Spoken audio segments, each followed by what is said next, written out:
and welcome once again to Special Stage. We have returned to the Otterburn Military Ranges for the final round of the REIS Get Connected Asphalt Rally Championship. Now this morning here on the ranges I can see the moon on one end of the sky, the sun on the other, desperately trying to burn this hard frost off the ground. It's been -4 here this morning, so without doubt the opening 2 stages are going to be very treacherous indeed.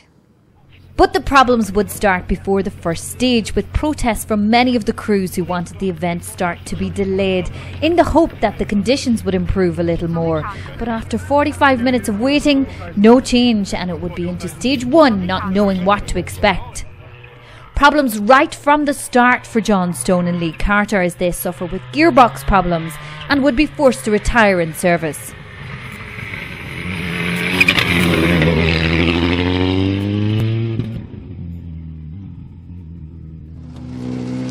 John, were you driving on full attack on those stages this morning? No, we went faster on the recce. It's just so treacherous. We've got a small problem. It's changing down 2 gears at a time as well. It's horrendous. It's horrendous. But we'll get it sorted and we'll be back. And the same fate would fall on Steve Simpson and Patrick Walsh. Their fate, turbo problems, and they make it as far as service before calling it a day. Steve, as treacherous as you thought it was going to be? Not quite as bad. It was fairly okay really, but I don't know, something wrong with the engine. The car wouldn't go, there's no anti-lag, wouldn't go in stage mode, and so I don't know if it's helped us or hindered us. On one of the rare occasions the Metro actually sees the stages, it would be just as short-lived for Mark Jasper and Don Wyatt. They retire in service with transmission problems.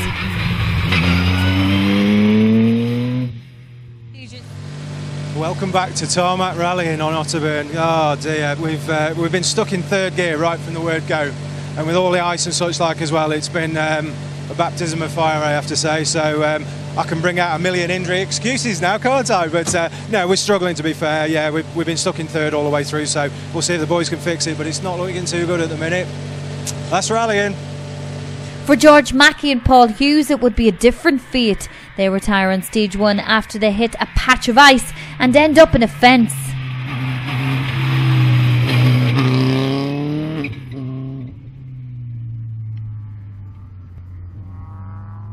So with all that drama at the top of the entry already, it would be Richard Clues and Andrew Edwards that set the benchmark on the opening loop and find themselves in the lead.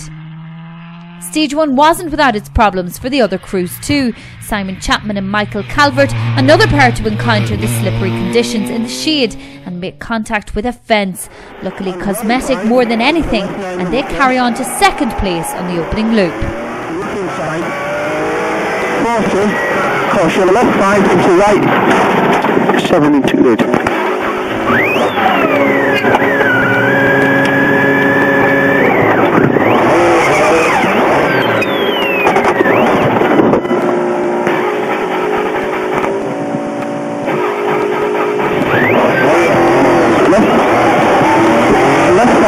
Right, 700 good. 80. Right 5 plus. 170. Well, your driving on ice didn't go too well this morning. It was fun and slippy, and yeah, we had a little straight on into a hedge, lost the front spoiler, reversed and got going again. So yeah, it's pretty treacherous out there in places, and got to keep going. You'll be happy to go into service now? Yeah, but I want some more stages. It's great fun. A new car for Peter Taylor and Stephen Macaulay was looking like it suited the conditions well. 3rd at this stage, even after very limited seat time in the DS3.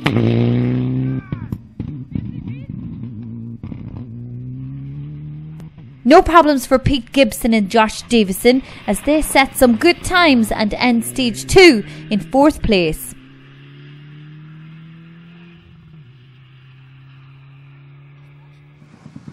Pete, did you have any experience of ice driving before you came to Otterburn this morning?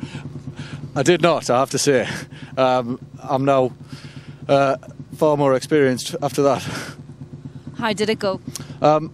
We went in there and just said we'll try and get round. We didn't run anti-lag, and we'd run the car as soft as we could. We've had, like everybody I imagine who've been speaking to you, we've had a lot of moments, but we're here fairly okay. Probably didn't look very good from the outside because, you know, it was just so slippery everywhere. That fourth place wouldn't be occupied alone though, as Mark Borthwick and Phil Boyle finished the first 2 stages on an identical time to Gibson, and lie in joint 4th at this stage. Good luck seemed to be on the side of Kev Monaghan and Steve Dargan this weekend, as they go well on the opener and settle themselves into 6th place, just a few seconds behind the duelling Evos ahead of them.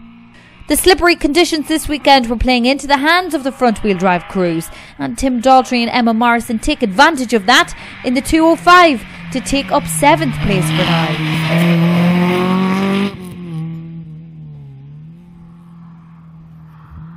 A change of car this weekend for Alex Laffey and Jack Morton, albeit a Fiesta still, and they take up 8th place after stage 2. Quickest of the rear-wheel drive crews so far were Richard Felgate and Mark Mason. With championship places already in the bag, there would be no need for a big push, but 9th overall at this stage was good going for the BMW crew.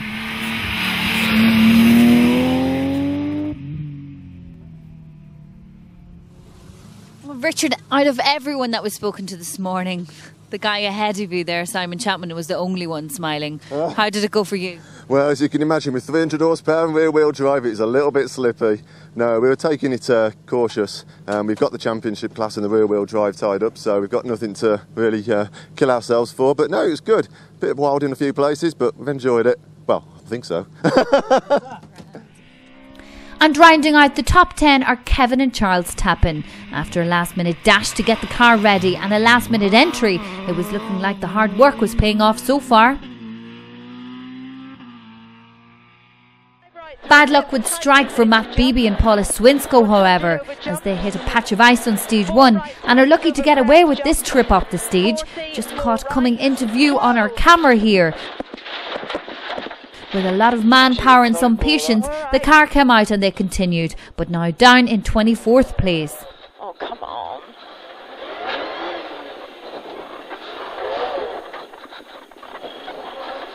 Should I go push? Yeah. Yeah.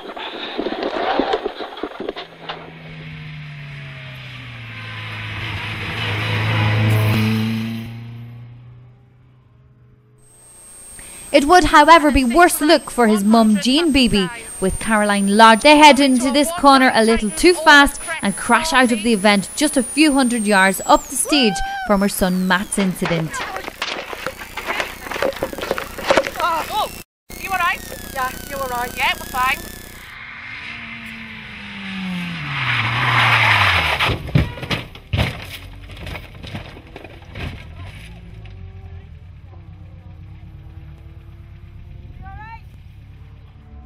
So with the first 2 stages out of the way and the worst of the corners marked on the notes for those who survived, this is how the top 10 is looking.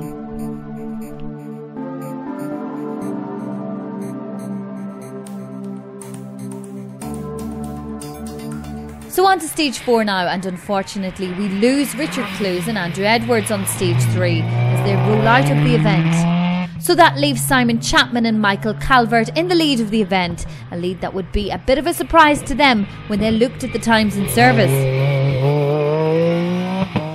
After the times came in, after stage 2, it looked like you were definitely one of the bravest out there. I don't know, I haven't got a clue how we're doing. Obviously lost a bit of time on stage 1. Last stage was quite good. We caught, stage 3, we caught car 14 and he very kindly sort of did pull over. But yeah, we're pedalling on. So not quite sure how we're doing, so we'll have to wait and see. You're still having fun anyway. Oh, it's just brilliant. The championship debut of the new car was going well for Peter Taylor and Stephen McCauley too, as they move up into 2nd following the loss of Clues. A difficult event to be debuting a new car on. It is very difficult, and the conditions make everything a lot worse. We're just trying to learn the car, learn the roads. We've not done a lot of these roads before. Got a new navigator in for today, so yeah, there's a lot to learn. Yeah, it's going to be a big lesson today. Yeah, definitely. Despite being caught on the stage by Simon Chapman, it would be 3rd place for Pete Gibson and Josh Davidson.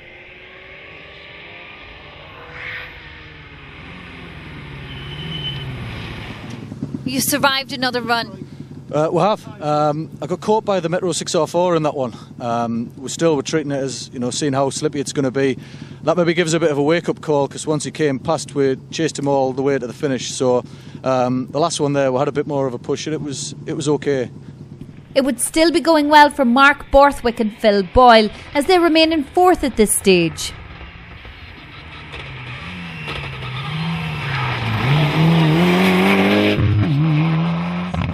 Well, Mark, you didn't finish on the Otterbourne stages on your last visit here, so you're looking for better luck today. We are, yeah. We're doing reasonably well on the Tyneside, and then we had a problem.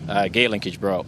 But we're back up here on Lindisfarne and finished 10th, so that was all right. But the weather conditions are a bit different today. They are indeed. They're catching a lot of people out. You're still here, though? Yeah. It's going all right. I mean, the first stage was a nightmare. I mean, it was really slippy, and obviously second time through you get a rough idea where the sun's been and where the shadows still are and that. But there's still a few bits that can catch you out.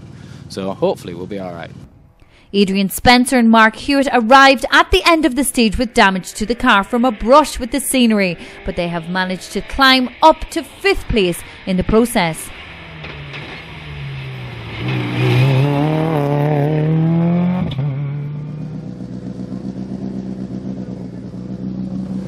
Well, it seems to be survival of the fittest today now, Adrian. It's absolutely crazy out there. On the flying finish of the stage 3, it's just sheet ice gone off after the finish. Bob Gant's gone off. Chris has gone off. I mean, it's crazy. There should be a marshal at least warning us. I mean, it's the only bit on the whole stage. We're going really well. Come off through the flying finish, spun it, stuffed it into a bank. So I don't know whether we're going to get any further now. So.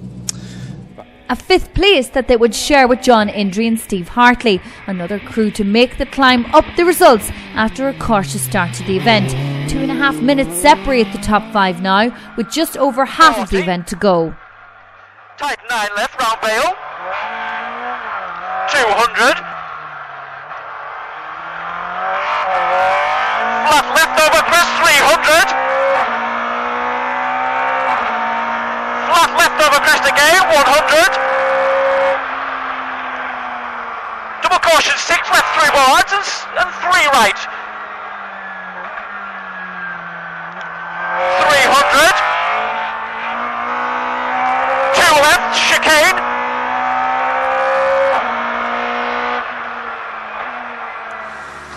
Was that any better, John? Yeah, it was a lot better. Still dangerous, bits over the crest, but it'll be okay next time. Survival seems to be the name of the game. Did Stoney go out or not? There's been a lot of casualties so far. Has Stoney gone back? Is he in the rally still, Stoney? Just shows you, doesn't it? No change for Tim Daltrey and Emma Morrison as they remain in 7th place.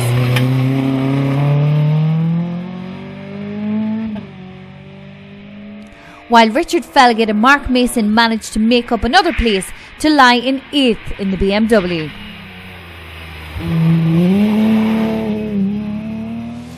Richard, was that any better? That was a lot better. Certainly started to get some of the power down, and it wasn't quite as slippy. Still a bit treacherous in places. We had a few moments. Richard Clues in the Subaru caught us and proved how slippy it was and rolled straight in front of us. So yeah, we're still going. That's the main thing. That should be the worst of it over now. I definitely think so. I mean, this sun's drying off quite a lot of it. We haven't got to go back over to Cotton's Hope again, which is where the worst of it was. There's some icy patches, but we're getting a feel for where they are now. So hopefully this afternoon we can actually start and open them up a bit. And a move up a place too for Kevin and Charles Tappan as they take up 9th.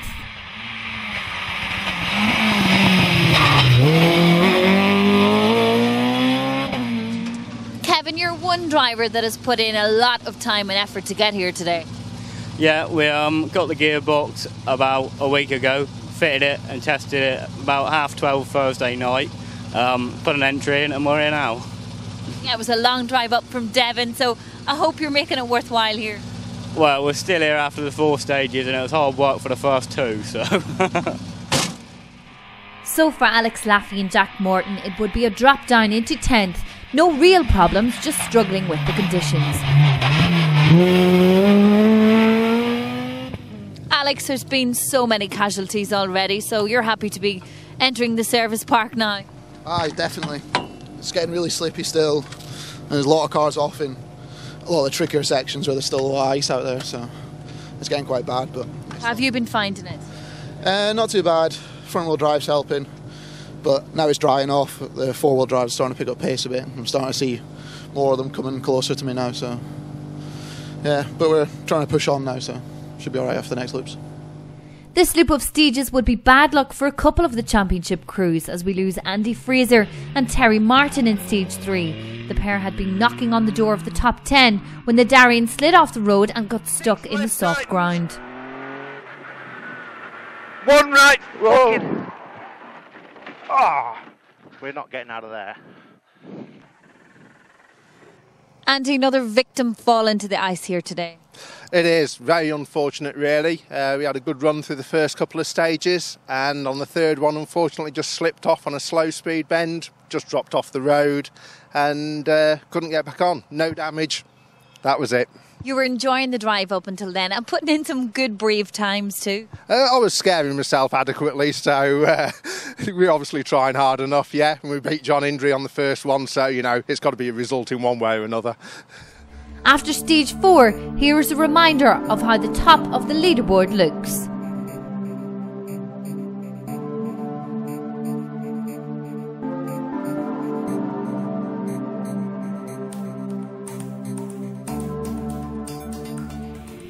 Passing the midpoint in the event now, and for Simon Chapman and Michael Calvert, it would still be a good lead of the event, just over a minute now, but that could have been more had it not been for this moment on stage 7.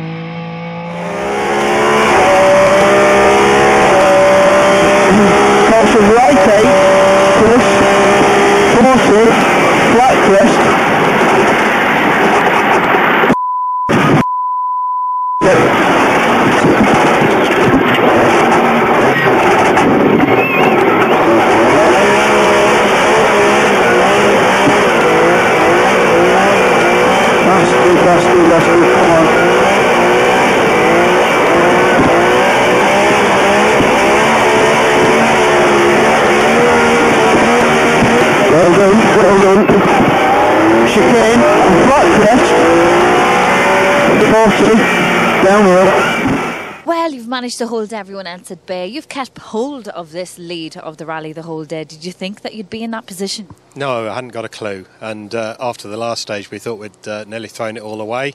Came down a 500 straight and came to a right 7, and it was just sheet ice, and the car just slipped one way, the other way, and went straight over the edge and ended up in all the heather and got bogged down, and we were there for about 20 seconds just trying to crawl our way out. And really, I'm still a bit beating a bit fast at the moment, so yeah, we're very, very lucky, but we've just got to keep going now.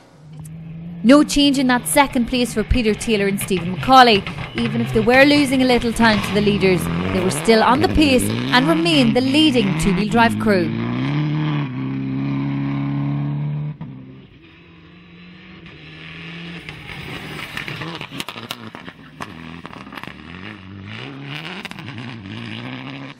Peter, things seem to be going to plan for you. First time out in the car, what a result.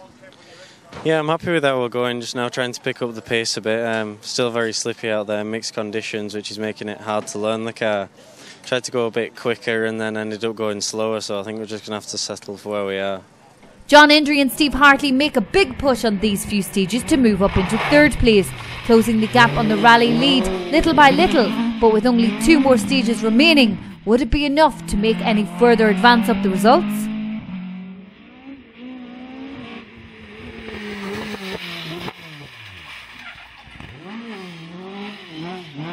Yeah, we're going quick there, but no, you know, you can't push on because it's, well, you know, how many times have you got me dancing around like that, but that's what it's doing. I just think it doesn't feel, you know, we're standing in the sun, doesn't feel too bad, but are you pleased to see me again after all these months? Of course, we missed you, John. Did you miss us as much?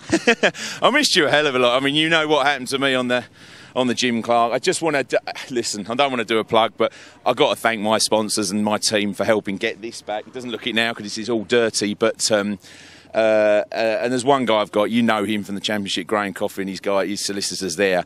They've done a fantastic job getting that claim sorted out so we could get the money to, you know, put it back together as good as it was, maybe better in a few places. So thanks to Graham and the guys there.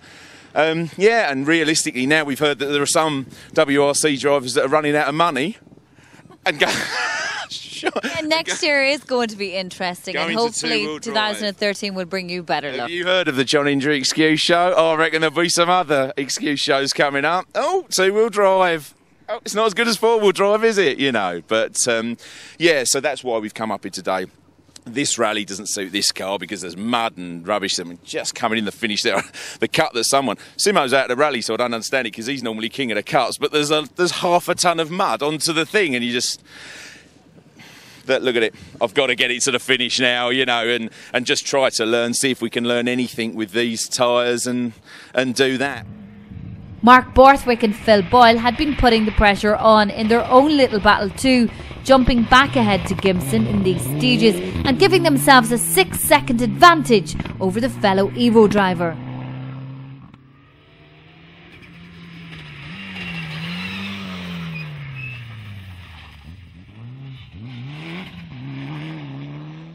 So with the advantage now in the favour of Borthwick, it would be Pete Gibson and Josh Davison to put the pressure on again and see if they could win back that place, but for now it would be 5th.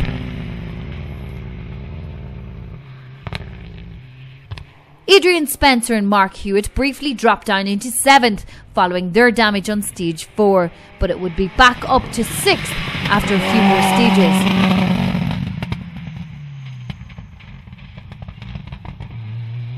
So after a brief visit to 6th for Tim Daltrey and Emma Morrison, it would be a drop back down a place into 7th, only 6 seconds separating the two places though.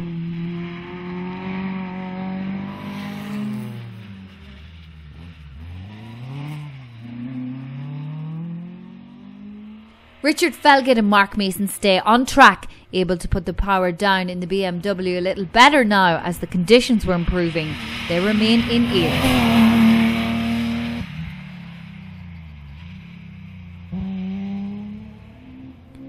And the move up to 9th place for Kevin and Charles Tappan was still going well as they remain in that position for now.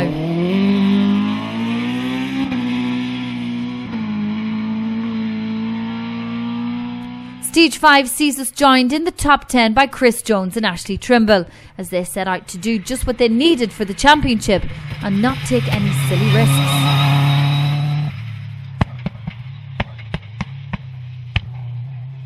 So it's all banking on these final 2 stages for you, Chris? Yeah, let's just bring it home now. I think the position we're in now should be enough points then for the championship to get 3rd, so just bring it home in one piece now, hopefully. Stage 7 would be the end for Kev Monaghan and Steve Dargan as they retire with a hole in the engine again.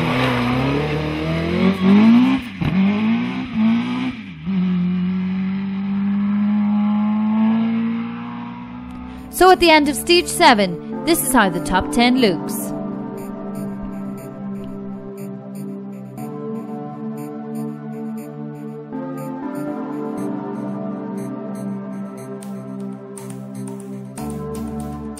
Simon Chapman getting ready to leave service for the final 2 stages of the day. He's well aware that they will be treacherous, but as long as he has no mishaps, he should be crowned as victor of the Cheviot Stages. See you after the break.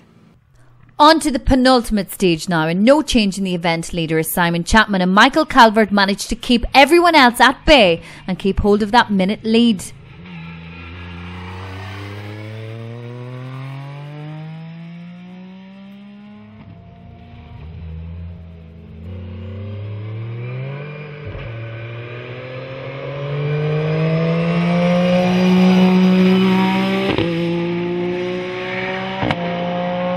There was, however, change in 2nd place as John Indry and Steve Hartley push on over this stage to move up into that runner-up spot, even with the added pressure of their dancing on ice moment midway through the stage.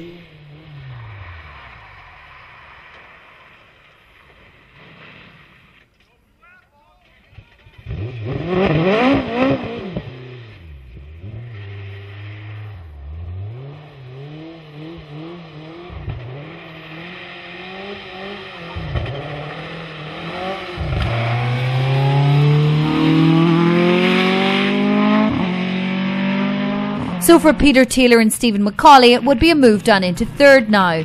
They did well all day to hold that second place, but with the stages getting better on the whole, it seemed the smaller cars were suffering a little.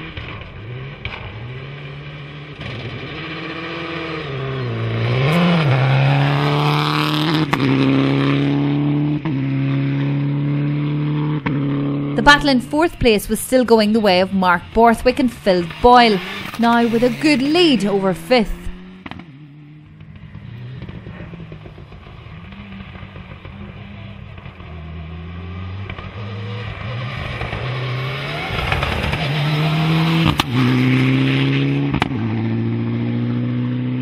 Which means it looks set to be a fifth place finish for Pete Gibson and Josh Davison, as long as they can hold off those behind them over the final stage.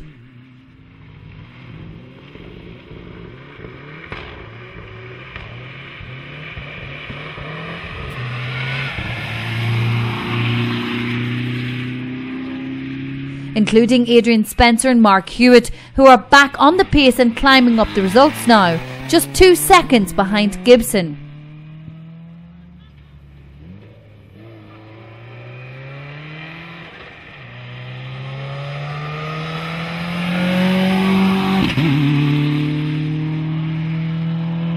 Tim Daltrey and Emma Morrison would still manage to hold on to 7th with a reasonably comfortable margin going into the final stage, providing no problems between now and the finish.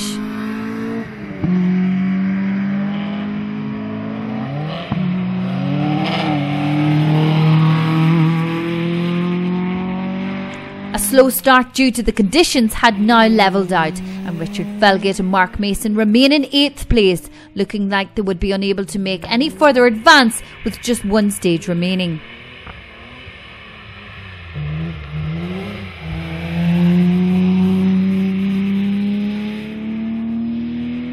There would, however, be change in 9th as Chris Jones and Ashley Trimble managed to gain a place in the penultimate stage.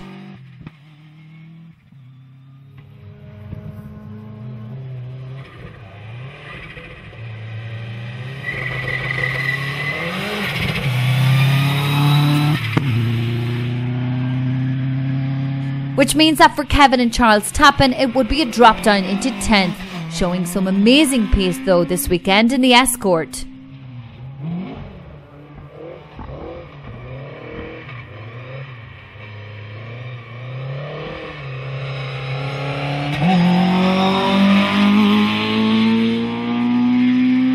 So with the event drawing to a close and the final stage miles underway, let's have a look at how the top of the results were decided.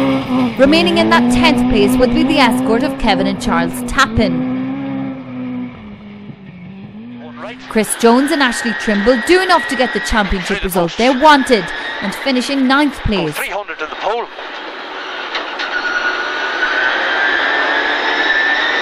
Small crest, 200 over the finish. 100 to stop.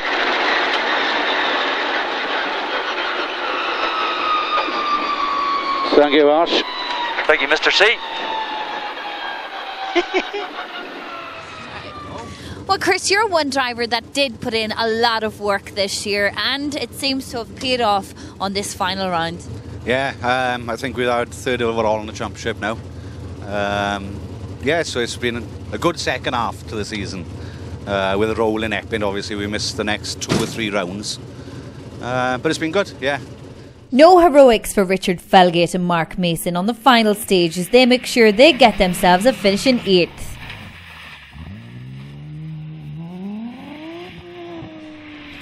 Problems for Pete Gibson and Josh Davison over the final stages dropped them time and down to 7th place at the finish. Which means a last minute step up to 6th for Tim Daltrey and Emma Morrison.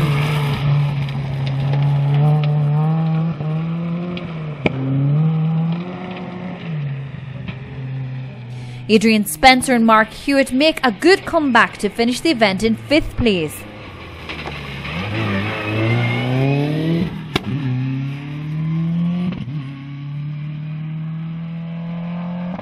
While it's a good result for Mark Borthwick and Phil Boyle in the Evo as they keep hold of that 4th place.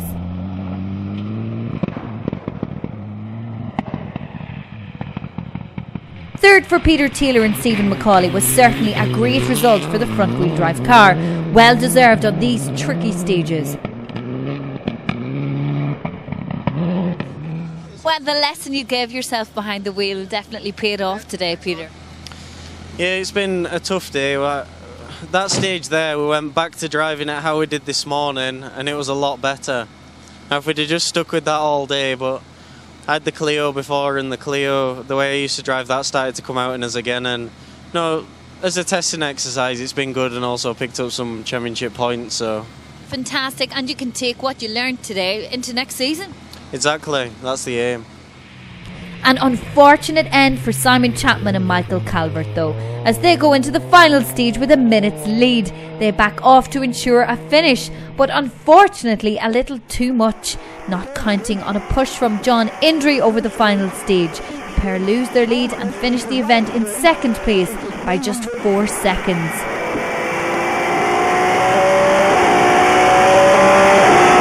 Over the finish, 100, small crest.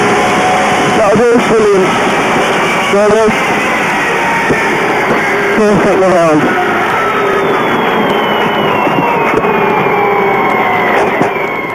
Well, it all changed on those final 2 stages. Tell us, how did it unfold? We thought we had a bit more time in hand than what we did. So we just took it a little bit steady going through the last stage. Just thought we'd got to get to the finish. Didn't know John was so close behind us, and we sort of cruised through and we lost it by 4 seconds. So a little bit frustrated, but you know, we had the pace, so we're pretty pleased, to be honest. You were so close to your first national win. This must be disappointing for you. Yeah, I've had a great rally though, and it's great fun, so I don't want to be disappointed. I want to enjoy coming second. It's still not a bad place to be. Congratulations, enjoy that position, and hopefully that win will come next year. Absolutely, yeah, we'll give it a go anyway. Thank you very much. So for John Indry and Steve Hartley, it would be a last-minute win on the final round. Their push on the final stage just enough to catch Chapman off guard and take the victory. A good end to the season for Indry, and a result he will look forward to taking into the 2013 season. 100, first 3 right over through gate, 350, front to the finish, do not lift your goal.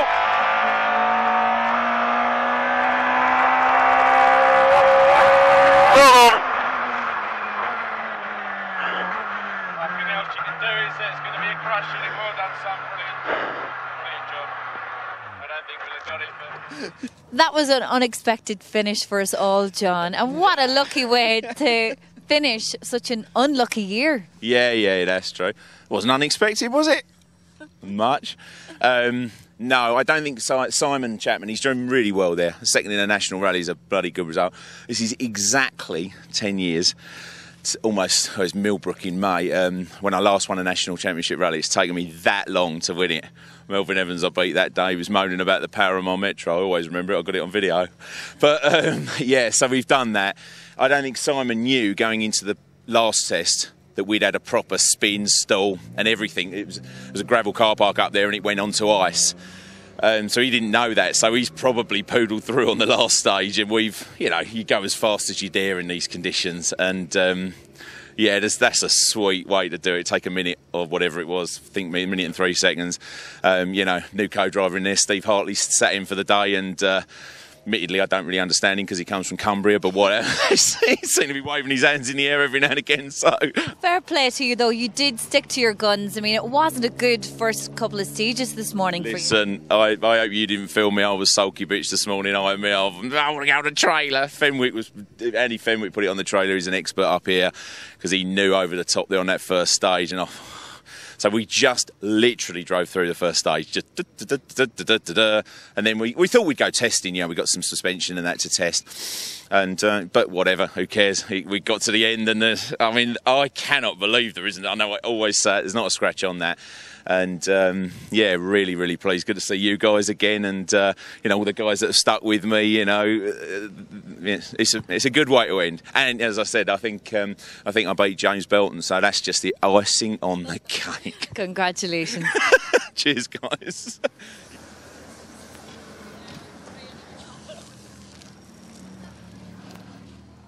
as the sun sets over the hills at the Otterburn Military Ranges. It also sets on the REIS Get Connected Championship for 2012. We have sincerely enjoyed bringing you all the footage from this year, and we hope you'll join us for a brand new season in 2013.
Mm-hmm.